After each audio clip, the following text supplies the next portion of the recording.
Dimitrios ഡയമന്തോക്കോസിന്റെ replacement സൈനിങ്ങിനായി കാത്തിരിക്കുകയാണ് Blasters ആരാധകർ. എന്നാൽ ഇതുവരെയായിട്ടും ബ്ലാസ്റ്റേഴ്സ് അത് പ്രഖ്യാപിച്ചിട്ടില്ല. ട്രാൻസ്ഫർ മാർക്കറ്റ് അടയ്ക്കാൻ ഇനി ഏകദേശം 8 ദിവസം മാത്രമാണ് ബാക്കി നിൽക്കുന്നത്. എന്നാൽ കഴിഞ്ഞ ദിവസങ്ങളിൽ മാർക്കസ് മൊർഗലാവോ ഒരു അപ്ഡേറ്റ് പുറത്തുവിട്ടിരുന്നു. കേരള ബ്ലാസ്റ്റേഴ്സിന്റെ പുതിയ സൈനിങ്ങിനെ പറ്റിയുള്ള ഒരു അപ്ഡേറ്റ് നമുക്ക് 48 മണിക്കൂറിനുള്ളിൽ ലഭിക്കും, അതുവരെ നമുക്ക് കാത്തിരിക്കേണ്ടതുണ്ട് എന്നുള്ളതായിരുന്നു മാർക്കസ് പുറത്തുവിട്ട അപ്ഡേറ്റ്.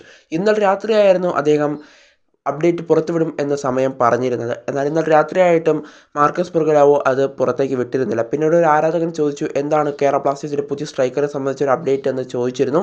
എന്നാൽ അതിനിപ്പോൾ മാർക്കസ് പറഞ്ഞിരിക്കുന്ന മറുപടി ഇപ്രകാരമാണ്: പഴയതുപോലെ തന്നെയാണ് കാര്യങ്ങൾ, പുതിയ കാര്യങ്ങളൊന്നും ഇതുവരെയും ലഭിച്ചിട്ടില്ല.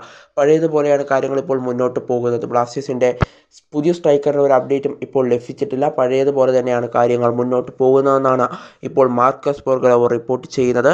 അതുകൊണ്ട് തന്നെ കേരള ബ്ലാസ്റ്റേഴ്സിൻ്റെ പുതിയ സ്ട്രൈക്കർ ആരാണെന്ന് അറിയാൻ നമ്മൾ ഇനിയും കാത്തിരിക്കേണ്ടതുണ്ട്. ട്രാൻസ്ഫർ മാർക്കറ്റ് അടയ്ക്കാൻ ഇനി 8 ദിവസം മാത്രമാണ് ബാക്കി നിൽക്കുന്നത്.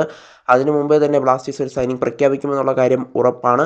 എന്തായാലും അടുത്ത ദിവസങ്ങളിൽ തന്നെ ബ്ലാസ്റ്റേഴ്സിൻ്റെ പുതിയ സ്ട്രൈക്കറായി എത്തുന്ന താരം ആരാണെന്ന് നമുക്ക് അറിയാൻ സാധിക്കുമെന്നുള്ള പ്രതീക്ഷയിലാണ് ഓരോ ബ്ലാസ്റ്റേഴ്സ് ആരാധകരും കാത്തിരിക്കുന്നത്.